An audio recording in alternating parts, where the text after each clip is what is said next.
क्या आपने सोचा है कि चपरासी और एक अकाउंटेंट की जो जॉब होती है उन दोनों का सैलरी क्यों डिफरेंस होता है? चपरासी की जो जॉब होती है उसकी सैलरी क्यों कम होती है और अकाउंटेंट की सैलरी उससे ज़्यादा क्यों होती है? ये इसीलिए होता है क्योंकि उन दोनों का जो जॉब का औकात होता है वो सेम नहीं होता। उन दोनों के जॉब का जो रिस्क होता है वो सेम नहीं होता। इसीलिए जब आप इन दो चीज़ों को कंपेयर करते हो, इवैल्यूएट करते हो, तो उसी प्रोसेस को जॉब इवैल्यूएशन कहते हैं। तो चलिए शुरू करते हैं। Job evaluation, it is a systematic process of determining the worth of the job. Worth of the job यानी कि चपरासी और अकाउंटेंट दोनों सेम काम नहीं करते और दोनों का जो औकात होता है या वर्थ होता है जॉब का वो सेम नहीं होता। इसीलिए इसी प्रोसेस को जॉब इवैल्यूएशन कहते हैं। ये जॉब इवैल्यूएशन हेल्प करता है कि आप एक इक्विटेबल पे स्ट्रक्चर क्रिएट करो ऑर्गेनाइजेशन में।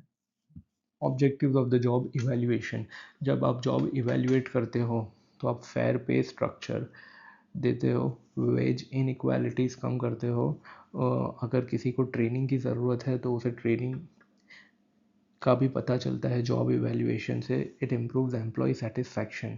हमारे एग्जांपल में अगर चपरासी और अकाउंटेंट की सैलरी सेम हो जाए तो अकाउंटेंट को मोटिवेशन नहीं रहेगा यहाँ पर काम करने का, और चपरासी को लगेगा कि उसकी वैल्यू और अकाउंटेंट की वैल्यू सेम है। इसीलिए बहुत ज़रूरी है कि चपरासी को उसकी जो वर्थ है या औकात है उसके हिसाब से उसको पे किया जाए।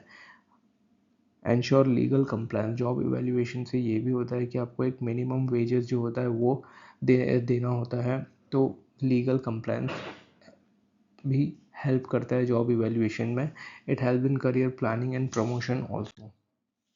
Process of job evaluation, job evaluate करने के लिए कि फाइंड करने के लिए कि इस वैल्यू इस जॉब का कितना वर्थ है हमारे ऑर्गेनाइजेशन में, सबसे पहले आपको जॉब एनालिसिस करना पड़ेगा कि उस जॉब में कितना रिस्क है और उस रिस्क से कंपनी को कितना रिवॉर्ड्स मिल रहा है। तो ये पूरा स्ट्रक्चर जो होता है वो रिस्क और रिवॉर्ड के ऊपर बेसिस करता है। एक बार आपका जॉब एनालिसिस हो गया उसके बाद में जॉब डिस्क्रिप्शन और जॉब स्पेसिफिकेशन। जॉब डिस्क्रिप्शन यानी कि उस जॉब को उस जॉब को कौन परफॉर्म करेगा, उसका क्या पोजीशन होगा, क्या टाइटल होगा, क्या लोकेशन होगा, जॉब के बारे में डिस्क्राइब करना। और जॉब स्पेसिफिकेशन की जॉब जो भी जॉब होगा उस जॉब को परफॉर्म करने के लिए किस टाइप का आदमी चाहिए, किस टाइप की क्वालिफिकेशन, किस टाइप का एक्सपीरियंस चाहिए।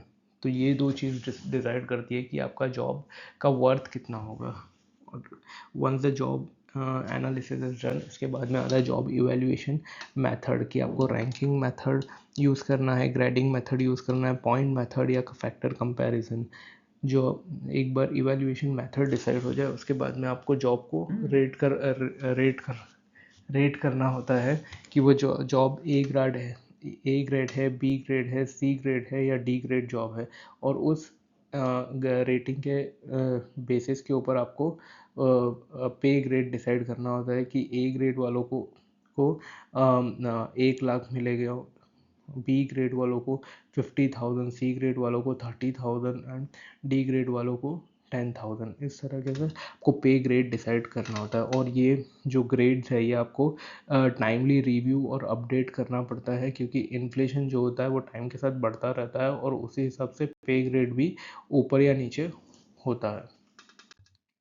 मेथड्स ऑफ जॉब इवैल्यूएशन, जैसा मैंने बताया कि जॉब इवैल्यूएशन के मेनली दो मेथड होते हैं, क्वांटिटेटिव एक क्वालिटेटिव। क्वांटिटेटिव में भी जो होता है वो एक पॉइंट रेटिंग होता है, एक फैक्टर कंपैरिजन होता है। नॉन क्वांटिटेटिव में जैसे क्वालिटेटिव मेथड होता है वो रैंकिंग मेथड होता है, जॉब क्लासिफिकेशन होता है। रैंकिंग मेथड में रैंक किया जाता है कि कौन सा जॉब कितना इम्पोर्टेंट है। सपोज CMD का जो काम होता है वो सबसे इम्पोर्टेंट रहता है, जबकि चपरासी का काम सबसे नीचे लेवल का होता है। तो इसे डिसाइड होता है, इसे हम रैंकिंग देते हैं कि ये जॉब 1 2 3 ऐसे रैंक होता है कि ये फर्स्ट सेकंड थर्ड, और उसी के हिसाब से पे ग्रेड डिसाइड होता है। जॉब क्लासिफिकेशन जैसा कि A grade, B grade, C grade, D grade, ये जो ग्रेडिंग मेथड होता है उसके ऊपर भी डिसाइड होता है कि आपको जॉब इवैल्यूएट किया जाता है। पॉइंट रेटिंग मेथड के अंदर बहुत ही कॉम्प्लेक्स फैक्टर्स फैक्टर्स जितने होते हैं उसको फैक्टर्स को वेट्स दिया जाता है कि किसी भी जॉब को परफॉर्म करने के लिए कौन से फैक्टर्स यूज़ हो रहे हैं और उनको वेट्स असाइन किया जाता है, और जो भी उनका वैल्यू होता है उस हिसाब से उनका जॉब इवैल्यूएशन होता है। फैक्टर कंपैरिजन मेथड बहुत ही सिस्टमेटिक और साइंटिफिक मेथड है। हालांकि ये काफ़ी कॉम्प्लेक्स मेथड है और इसके लिए एक अलग से क्लास लेनी होगी। ये फैक्टर कंपैरिजन आप गूगल कर सकते हो। और हर मेथड एक कॉम्प्लेक्सिटी देता है, एक एक्यूरेसी देता है और एक ऑब्जेक्टिविटी देता है। और जो मेथड है, हर ऑर्गेनाइजेशन अपना अलग अलग मेथड यूज़ करती है किसी भी जॉब को इवेल्युएट करने के लिए। लिमिटेशन, ये काफ़ी टाइम कंज्यूमिंग और कॉस्टली प्रोसेस होता है क्योंकि इसमें सारी जॉब्स को कंपेयर करना होता है एक मेन जॉब के साथ में। और हर बार ये प्रोसेस को दोहराना मुश्किल होता है। इसीलिए जब भी कोई कंपनी का वेज स्ट्रक्चर बनता है तो HRM ह्यूमन रिसोर्स मैनेजमेंट के अंदर सबसे इम्पोर्टेंट प्रोसेस होता है जॉब इवैल्यूएशन का, और ये 10 साल या 20 साल में एक ही बार परफॉर्म किया जाता है। और ये काफ़ी सब्जेक्टिव होता है जो उसे परफॉर्म कर रहा होता है, और यहाँ पे बायसनेस का चांस बहुत ज़्यादा होता है। It is not suitable for the small organisation. छोटे मोटे चाय की टपरी वाले ये चीज़ें परफॉर्म नहीं करते। ये मल्टीनेशनल कंपनीज या फिर बिग इंडस्ट्रियलिस्ट के लिए ही पॉसिबल है जॉब को इवेल्युएट करना। It can not account for individual performance and it need regular update. जैसा कि मैंने बोला कि इन्फ्लेशन और मिनिमम वेजेस जैसे लॉज जब आते हैं तो इसे रिवाइज करना होता है।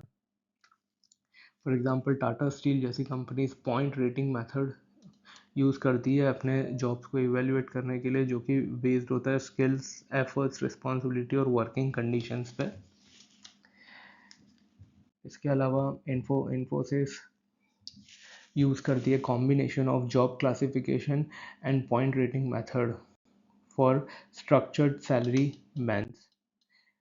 And at the end the conclusion is job evaluation बहुत ही एक क्रूशल प्रोसेस है फेयर कॉम्पनसेशन प्रैक्टिसेस के लिए, एम्प्लॉय सेटिस्फैक्शन के लिए और लीगल कंप्लायंसेस के लिए। और अगर ये इफेक्टिवली इम्प्लीमेंट किया जाए तो एक फाउंडेशन क्रिएट करता है ट्रांसपेरेंट और इक्विटेबल HR सिस्टम के लिए। I hope you like the lecture. Thank you very much.